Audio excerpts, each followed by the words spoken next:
Pack your things. You're done here. Not my baby, not my problem. Life flipped on me one random Tuesday night in October. Name's Grant, 34, and up until then I thought I had things mostly under control.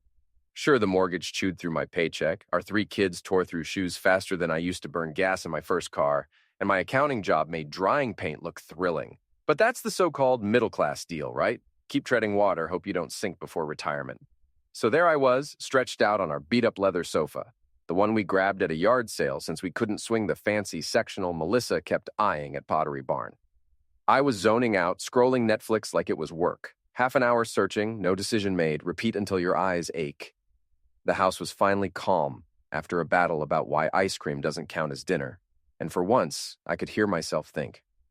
Then Melissa walked in. One glance at her face, and my gut hit the floor.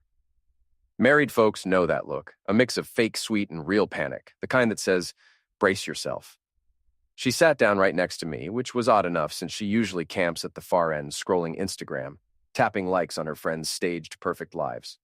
"So," she started. And right there, I knew I was doomed. Nobody drops good news with "so." That's the warm-up to "the car needs a new engine" or "your mom's moving in for good."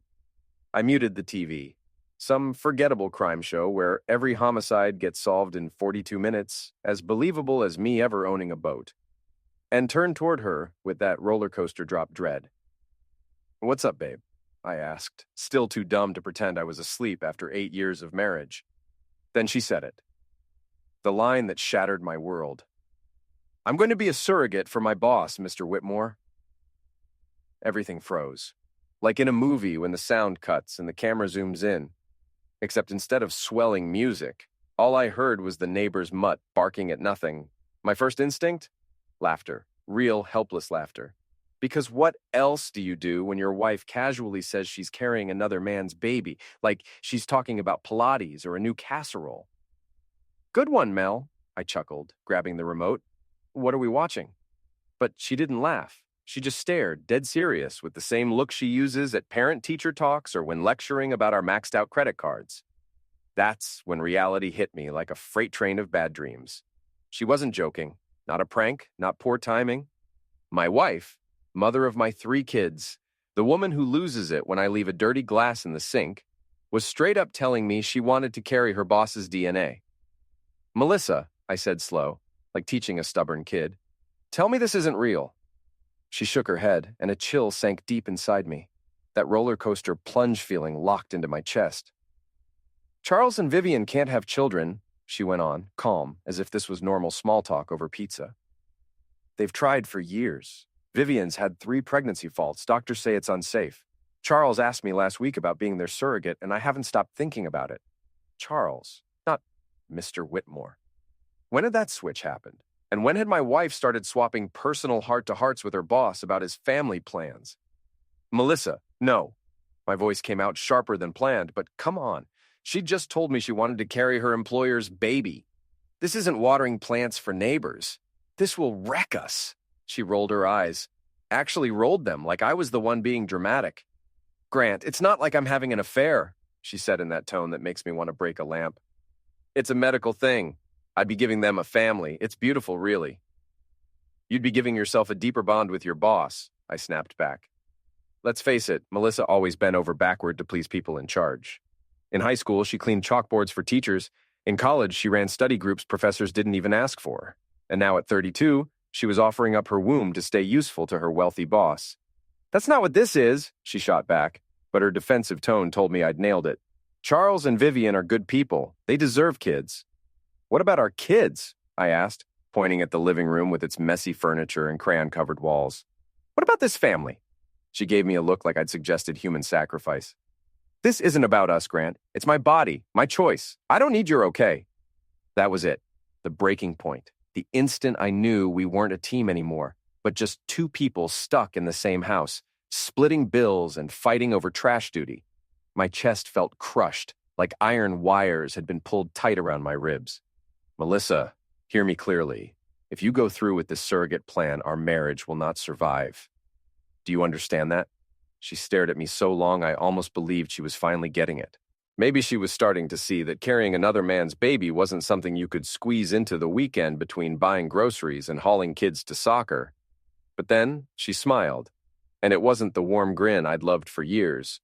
It was sharp, detached, like she'd already chosen her path and was only humoring me with the illusion of choice.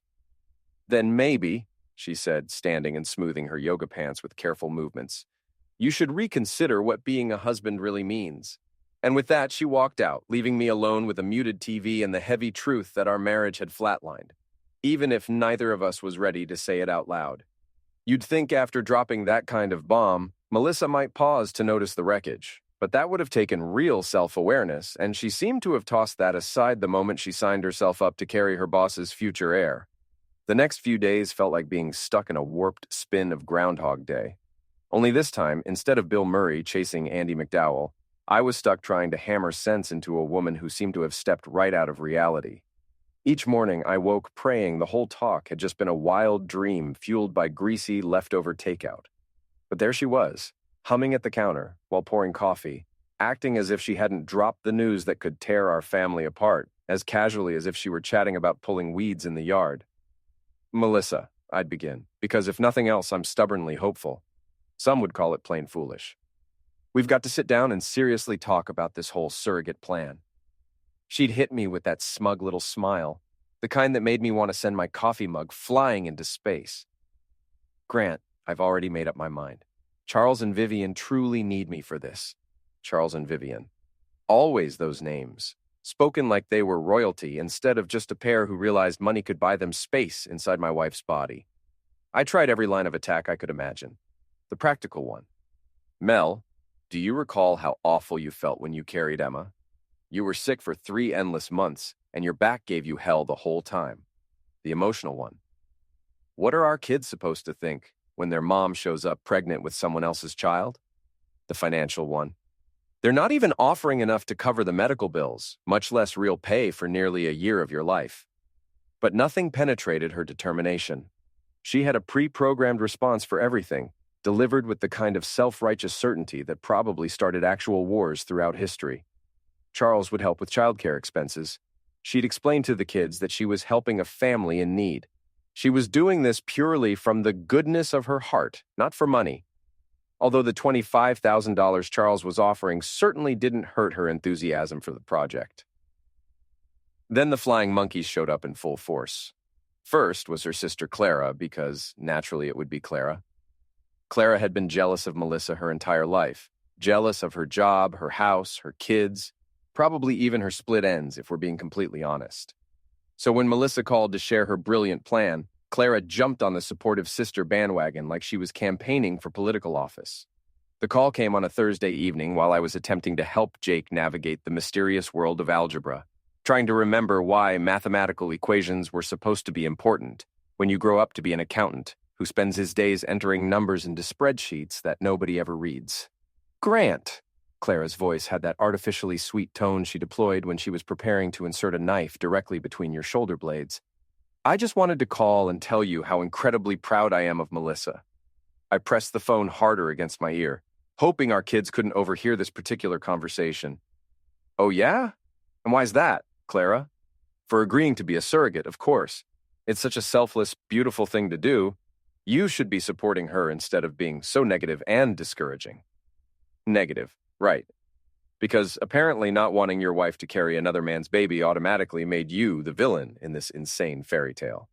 "Clara, with all due respect, this is really between Melissa and me." "It's absolutely not," Clara interrupted, and I could practically hear her puffing up with righteous indignation. "She's my sister, and what she's doing is genuinely amazing. She's giving the precious gift of life to people who can't have children naturally. It's practically saintly behavior." Saintly? Jesus Christ. You know what would actually be saintly, Clara? If Charles and Vivian adopted one of the thousands of kids who desperately need homes, instead of paying my wife to custom manufacture them a baby. The line went silent for a moment, and I thought maybe I'd actually managed to penetrate her skull with some logic. But then she came back swinging harder than before. "You're being incredibly selfish, Grant. This isn't about you and your insecurities. It's about helping people who are suffering. Melissa has a big enough heart to do something truly meaningful. Maybe you should try developing a little compassion yourself. I wanted to tell Clara exactly where she could stick her compassion, but Jake was sitting right there, chewing on his pencil eraser and probably absorbing every toxic word of this conversation. The real headliner performance came that Sunday after church, because of course this confrontation had to happen after church, where everyone was supposed to be feeling all holy and charitable and full of Christian love. Melissa's mother, Joanne, cornered me in the parking lot while Melissa was inside collecting the kids from Sunday school. Joanne was one of those women who'd achieved a PhD in passive-aggressive warfare, who could make you feel like complete garbage while smiling sweetly and offering you homemade casserole. "Grant, dear," she said, linking her arm through mine like we were old friends instead of two people who could barely tolerate each other's existence. "I wanted to have a little heart-to-heart with you about Melissa's decision." Here we go, I thought. Round 2 of the Let's All Gang Up on Grant show. "Joanne, I really don't think this is the appropriate place for this conversation." "Oh, nonsense. There's never a wrong place to discuss doing God's work," she said, patting my arm like you'd pat a dog who'd just peed on your carpet. "What Melissa is doing is truly noble. She's bringing life into the world for people who can't do it themselves. You should be proud of her, not trying to hold her back from this calling." Noble. There was that word again. Apparently everyone had received the official memo about the approved spin for this situation. "Joanne, I understand that you think—" "I don't think, dear. I know. I raised 3 children and I know exactly what sacrifice looks like. Melissa is making a beautiful sacrifice, and as her husband, you should be supporting her, not making her feel guilty about doing the right thing." The right thing? The right thing would have been discussing this with me before agreeing to anything. The right thing would have been considering how this would affect our kids, our marriage, our entire existence. That night, after our kids were safely in bed and Melissa was upstairs taking one of her endless baths, I sat her down at our kitchen table, the same table where we'd shared thousands of meals, helped with homework and planned vacations we couldn't afford. "Melissa," I said, looking directly into her eyes, hoping she could see how serious I was, "I need you to really hear what I'm saying. If you go through with this surrogate arrangement, our marriage is over, finished, done." She stared at me for a long moment, and for just a second I thought I detected a flicker of uncertainty in her expression. Maybe she was finally starting to understand what was actually at stake here. But then her face hardened like concrete, and she crossed her arms over her chest like she was building a fortress between us.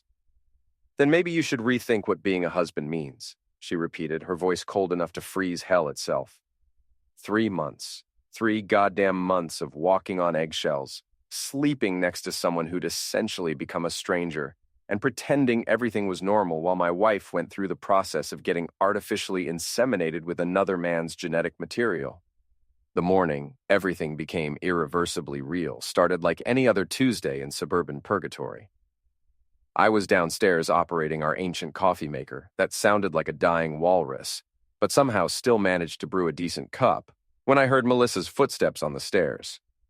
Not her usual rushed morning stampede, she was chronically late for everything, but slow, deliberate steps, like she was walking to her own execution. Or mine. She appeared in the kitchen doorway, wearing that threadbare pink bathrobe she'd owned since college, the one with the permanent coffee stain that no amount of industrial-strength bleach could eliminate. Her hair was pulled back in one of those messy buns that women somehow make look effortless but probably requires 30 minutes and 17 bobby pins to achieve, and she was holding something in her trembling hand, a pregnancy test. "Grant," she said, her voice containing that weird mixture of excitement and terror I'd heard twice before when she'd announced she was pregnant with Jake and Emma.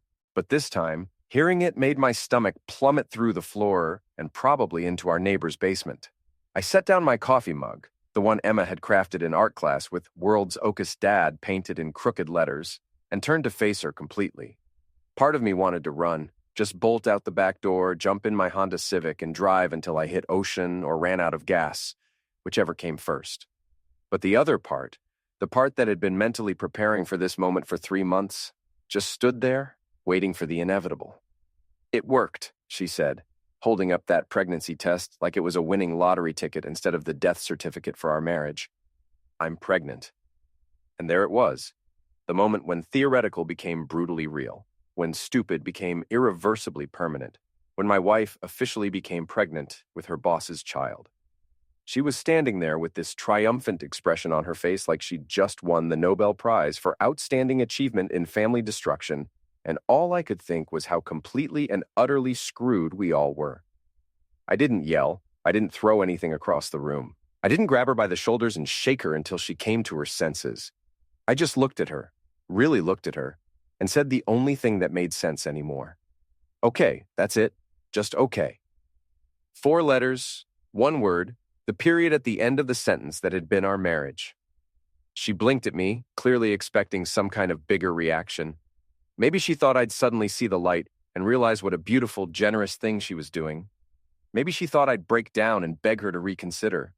Or maybe she thought I'd completely lose my crap and give her the dramatic confrontation she could use to justify everything she'd done. But I didn't give her any of that. I just picked up my coffee, took a deliberate sip, and repeated myself. Okay. That's it? She asked, confusion creeping into her voice. That's really all you have to say? I shrugged, which I realize sounds callous, but what else was there to do? We'd already exhausted every conversation worth having about this topic. I'd already told her exactly what would happen if she went through with it.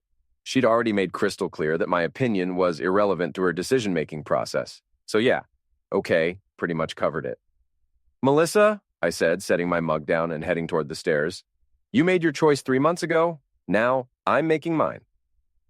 I went upstairs, got dressed for work, and kissed each of my kids goodbye like it was any other ordinary morning. Jake was attempting to eat cereal while simultaneously playing some game on his tablet. Emma was having a complete meltdown because her favorite shirt was in the laundry, and Sophie was sitting in her high chair painting her face with yogurt like it was war paint. Normal chaos, beautiful, precious normal chaos that was about to become infinitely more complicated. That afternoon, I called James Holloway, a divorce attorney I'd known since high school. We'd played on the same baseball team junior year. He was a decent shortstop with terrible math skills, who'd apparently found his calling in destroying marriages for a living. Jim, it's Grant Walker. I need legal representation. Jesus, Grant, what did you do? It's not what I did. My wife is pregnant with her boss's baby. There was a long pause. Come again? She's serving as a surrogate for her boss and his wife. I told her not to do it. She did it anyway. Now I need to know what my options are. Holy crap, man, that's... Wow. Can you come in tomorrow morning? We need to discuss this situation in person. 2 days later, I had professionally prepared divorce papers that laid out exactly what I wanted. Primary custody of our 3 actual children, half the house equity, and absolutely zero responsibility for the baby she was carrying. I had James serve them to her at her office because I figured if she could make life-altering decisions without consulting me, I could return the favor. The months that followed were domestic purgatory. Melissa refused to move out, claiming she needed stability during this difficult time. So we were trapped in this bizarre living arrangement where we shared a house, children, and a mortgage, but absolutely nothing else meaningful.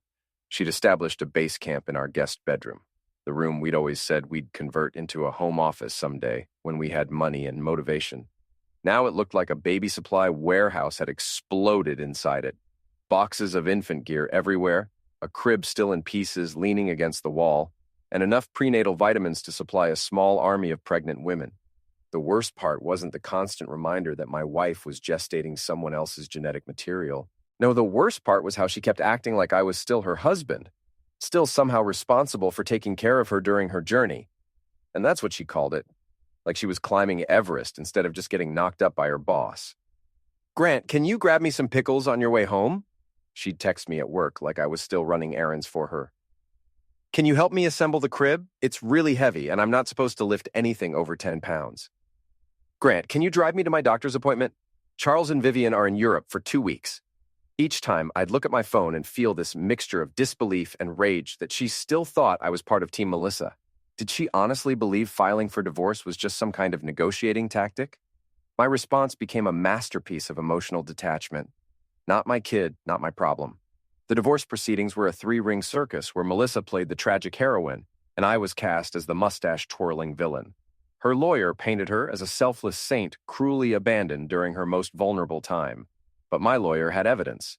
Texts where she admitted I opposed the arrangement. Emails with Charles discussing it without mentioning my objections. Recorded conversations where I clearly warned her this would end our marriage. The judge wasn't impressed with her sob story. After reviewing everything, he awarded me primary custody of our 3 children, with Melissa getting supervised visitation rights. When the gavel came down, Melissa broke down completely. "I don't want to lose them," she whispered through her tears. I stood up, straightened my tie, and looked down at the woman who'd once been my partner in everything. "Then you should have thought about that before you decided to carry another man's baby."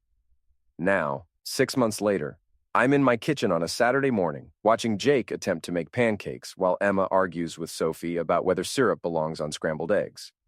The house smells like coffee and slightly burned batter.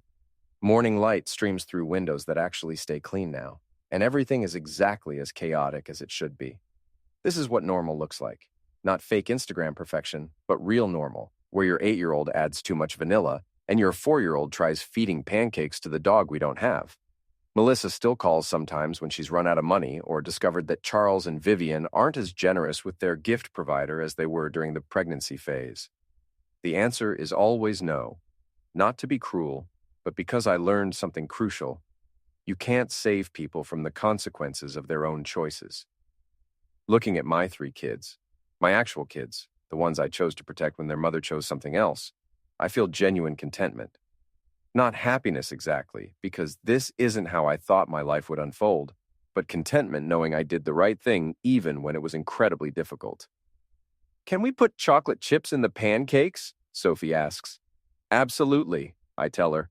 "Life's too short for plain pancakes and too precious to waste on people who don't appreciate what they have."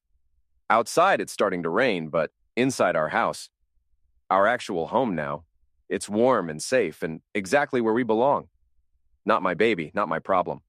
But these kids, this life we're building together, this peace we found in the aftermath of someone else's spectacularly bad decisions. This is all mine, and I'm never letting anyone take it away from us again.